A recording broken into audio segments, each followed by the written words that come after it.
Hey everyone, thank you so much for tuning in to the Tried and Tested podcast.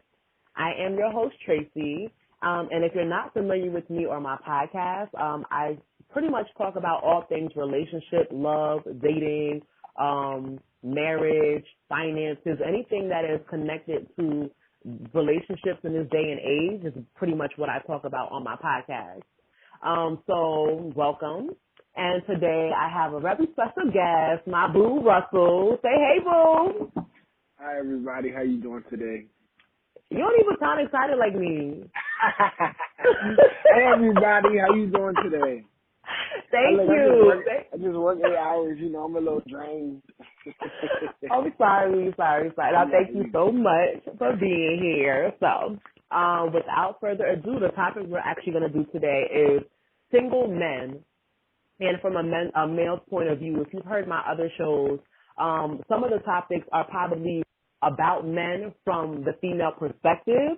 So here we actually have a man talking about the single men that's out in his world and whether they're struggling or doing well or what have you. So for my first question, Russ, why do you think that men are single in this day and age? Like, what's going on? I think that's a loaded question because I think, when you look at men, you got to kind of look at men in different age groups, you know what I mean, different stages of life, because it's not just like a general consensus. Somebody 25 is definitely looking for different things than somebody that's 35, you know what I mean?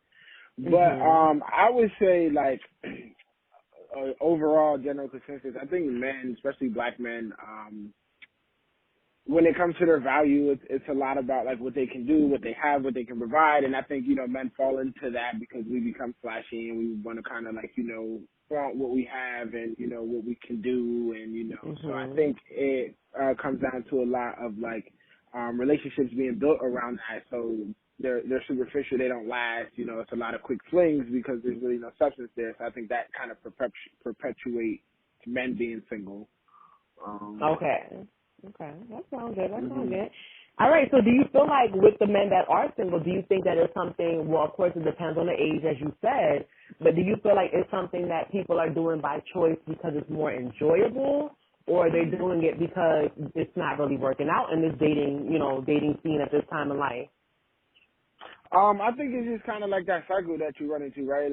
You're young, you're in high school, some people, have serious relationships, but most of the time you're dating around, and then if you're fortunate enough to go to college or whatever, that next stage of your life. But anybody living in their, 20s is not necessarily looking to settle down. Generally, it's that whole, I'm young, I want to have fun, until that runs out. And then you look up one day and it's like, oh, now I'm 28, I'm 29, I don't have any kids. I don't really have any serious candidates. Some of my other friends have had kids earlier.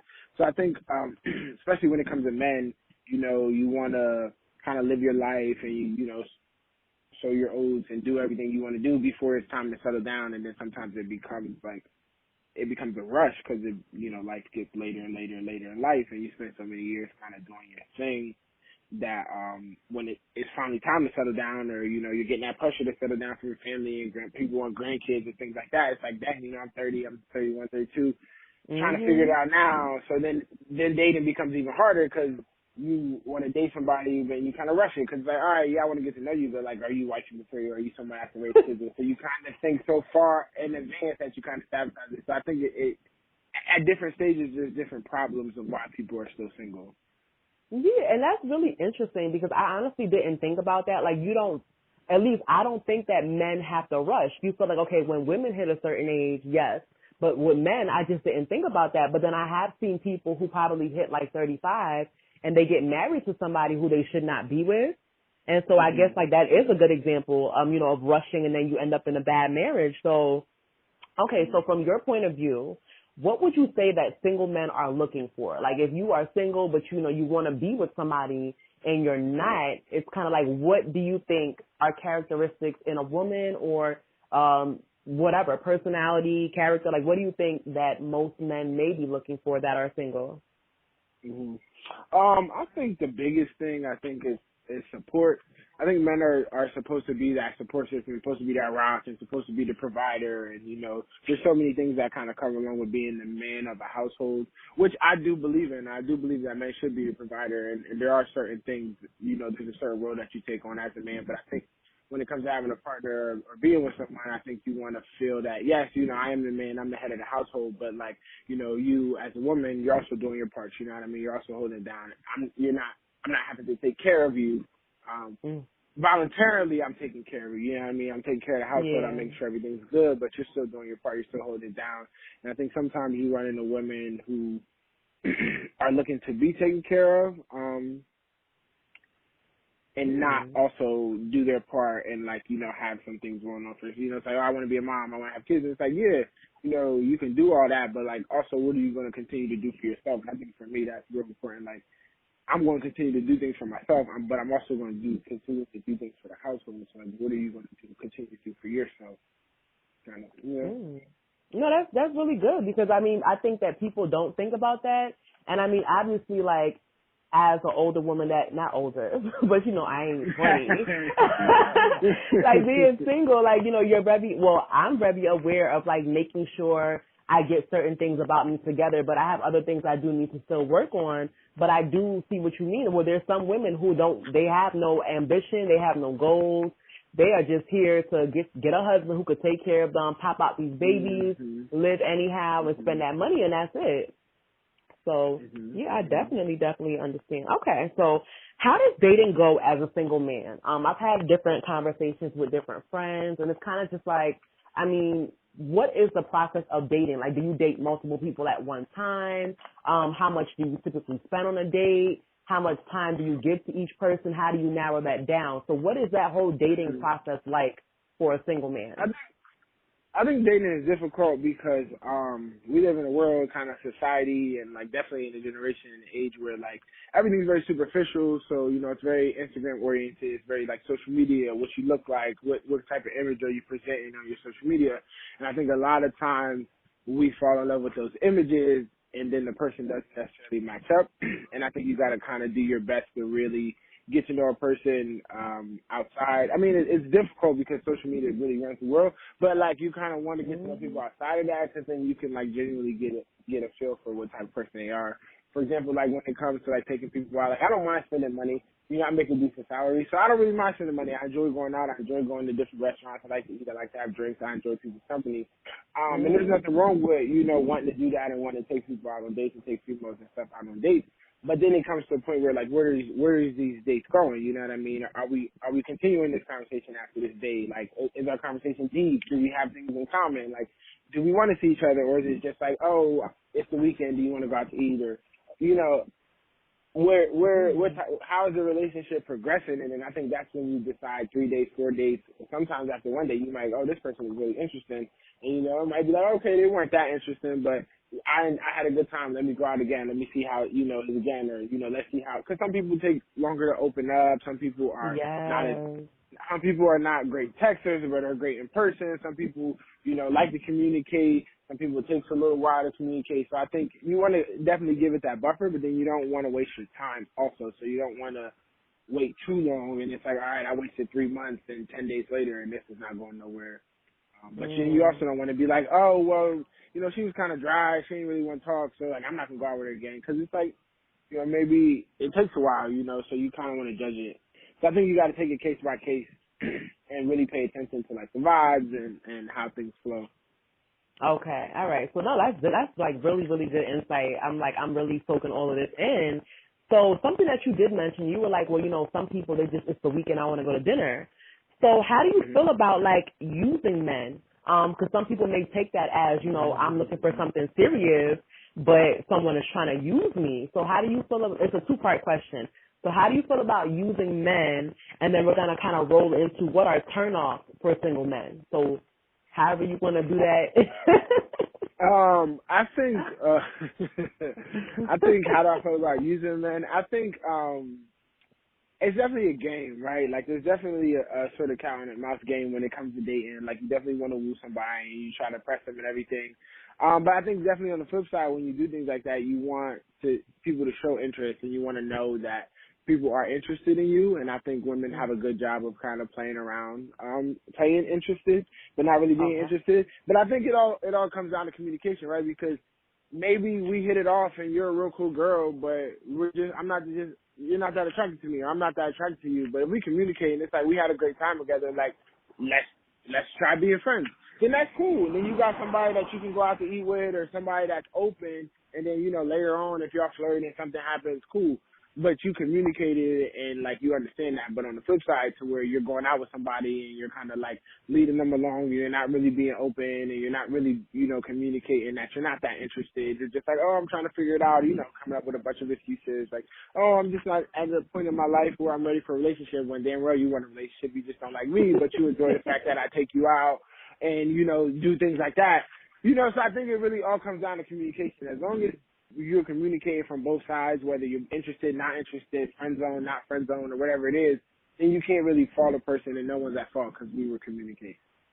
So you have to definitely keep it real. So when you say like the whole let's be friends, so like let's say like me and you are talking and I say, okay, like you know what, let's be friends. Are you still paying for my date?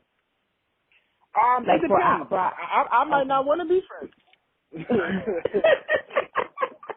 So that might be the last thing, you know what I mean? Like that, I'm listening, I'm sorry.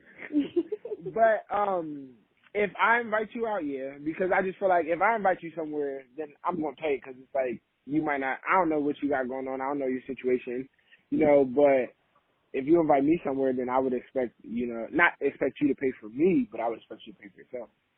Okay, that definitely makes more sense, yes. All right, so, and also you had mentioned, like, okay, like, after the first date, you may not like the person. So how do you turn somebody down? Like, do you just keep it 100? Do you text them? Do you ghost them? Like, how does that work? I mean, I've done all the above, but I would say that ghosting is definitely not the, I mean, there's different love. I mean, ghosting is really not that bad because it's like, all right, I text you, good morning, you don't text me back. All right, 2 days later, I text you, you don't text me back. All right, I'm going to kind of get the hint. You know what I mean? I don't think ghosting is necessary, especially if it's very superficial, like, oh, we met on Instagram. It was like, we didn't really have that much conversation. There's no loyalty. There's no ties. So like, ghosting's not terrible. It's not the nicest thing. Of course, it would be better if you could just communicate it and articulate it. But if you ghost me after one day, whatever.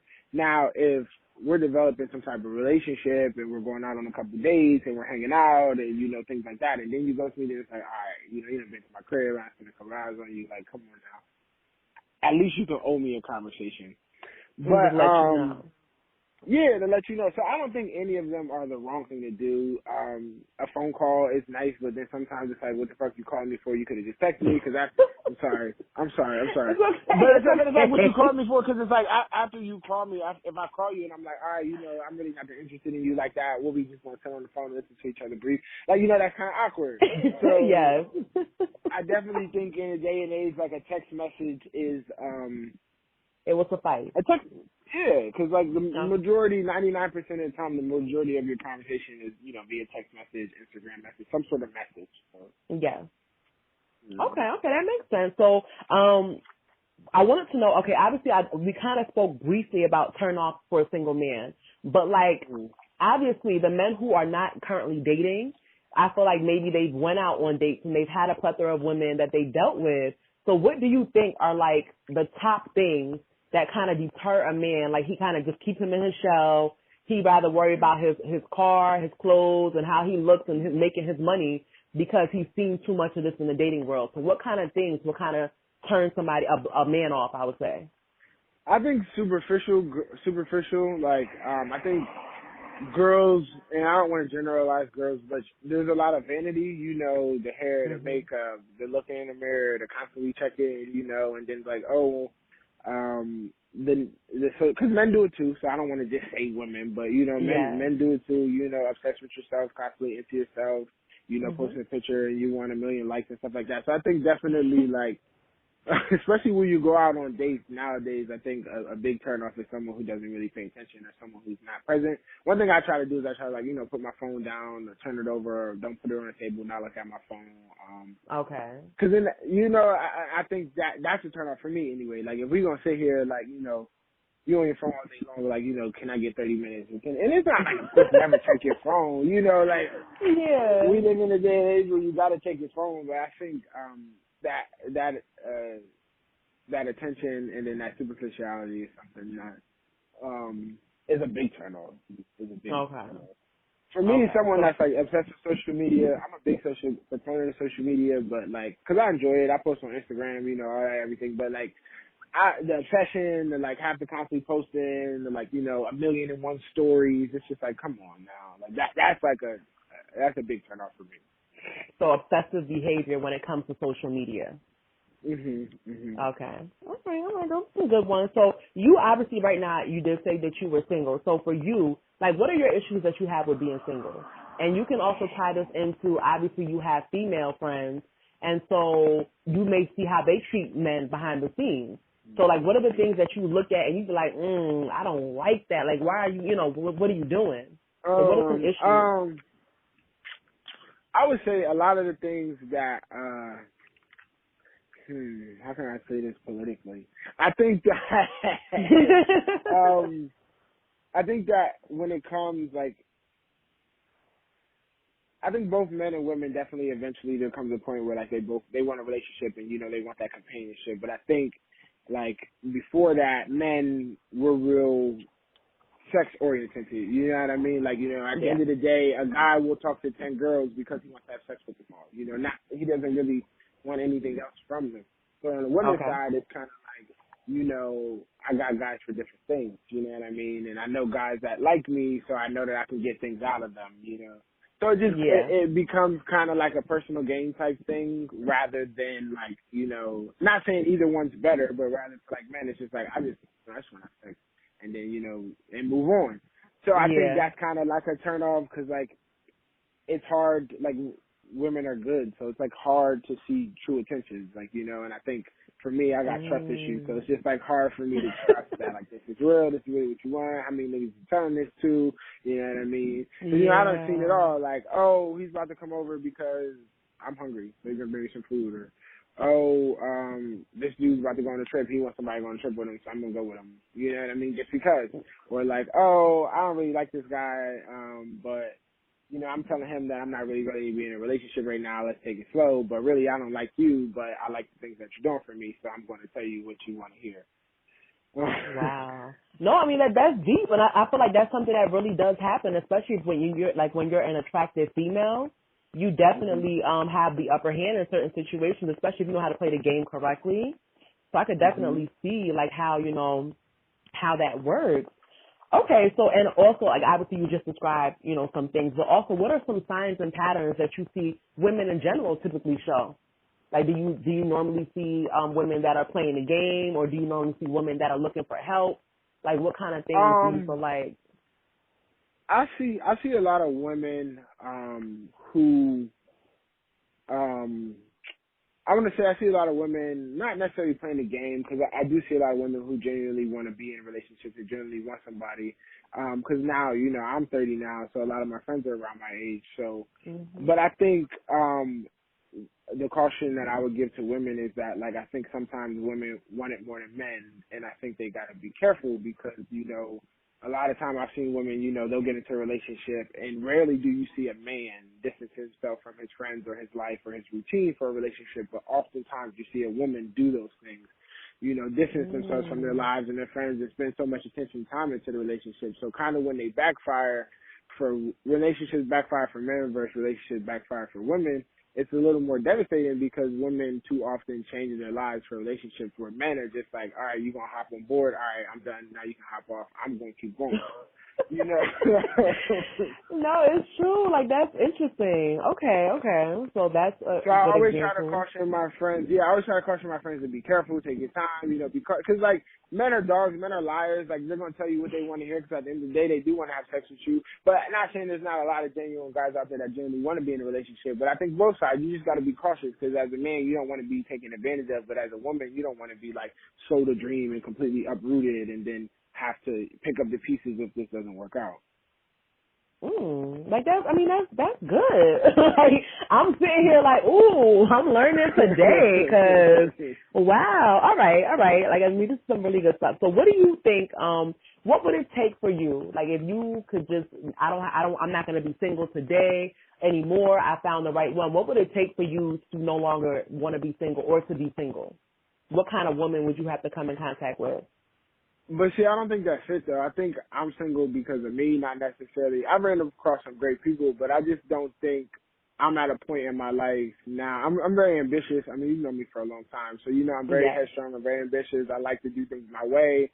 I have kind of Mhm. an idea and a path that I want to go. So I think for me right now, I'm not prepared to really make those sacrifices or make decisions and think of someone else. Like I'm at a point now where like just now I got a job in Atlanta. I live in Miami. I can pick up and move. I don't got to think about nobody else. Have my car up. You know what I mean? New opportunity. I can travel Wow. whenever I want. So I'm just kind of at a point in my life where right now, because I know relationships take a lot of sacrifice, and I know there's a Yeah. lot of communication, and there's a lot of things you have to do to be in a relationship right.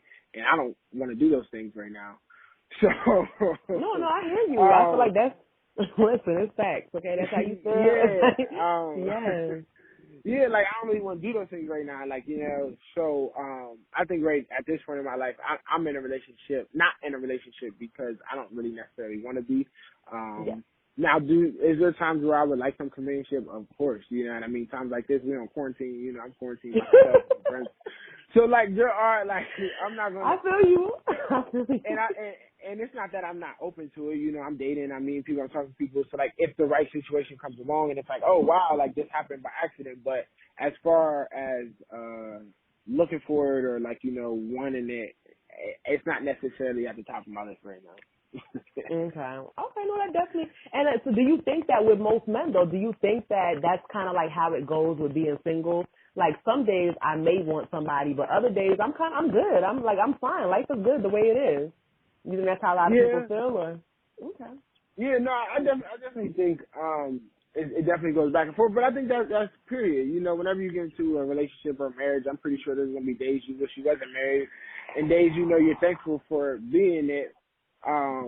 But yeah, I would say that I think a lot of guys, and then we're a generation of really like not really commitment. You know, so I just feel like it's normalized. It's like it's enemy. It's all over. Like, you know, single man, single woman, dating around, doing this, doing that. So I think it's kind of like it's almost become normalized. And I think that's why you see a lot of older men trying to get married, you know, in their 40s, you know, or then you Yeah. also see a lot of women like, you know, freezing their eggs and doing things like that because it's like, you know, I've lived this life where I've kind of been sucked up in it for so long. Now it's getting older. Now you got to think of like your biological clock and things like that.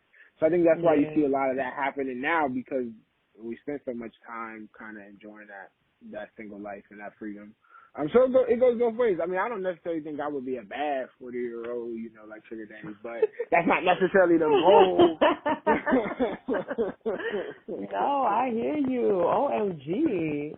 Well, like I feel like this is so like interesting to me. Like I'm literally like listening as if I'm not the one hosting this episode because I feel like it's very, you know, we don't always get the male perspective about these things. And of course, women may try to figure out like why he don't want to date me. But sometimes men do feel more comfortable being single because the hassle and the superficiality and all of those things. So I mean, that's really, really good information, Russ. Right? Okay, but all right. So I mean, we are about to wrap up the episode. But do you have any last words or comments about being a single man, or even anything to say to single women about single men? What else? Like, what else you got?